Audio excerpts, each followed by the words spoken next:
రామ్ నారాయణ రామ్.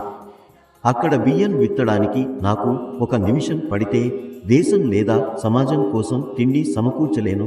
అందుకే నా అభిప్రాయం ప్రకారం బియ్యాన్ని కొబ్లో నింపి చల్లి వేయండి. ఈ విధంగా చల్లడం వల్లే దేశ ప్రజలు తిండి తినగలుగుతారు.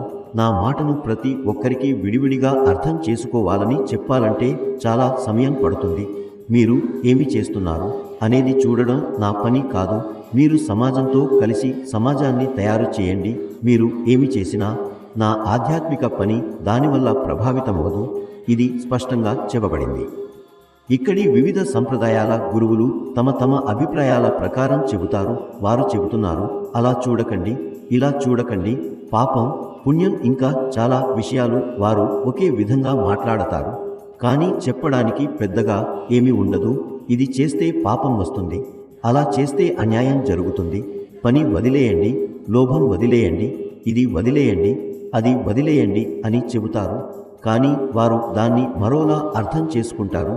వారి గురించి విమర్శించాల్సిన అవసరం లేదు.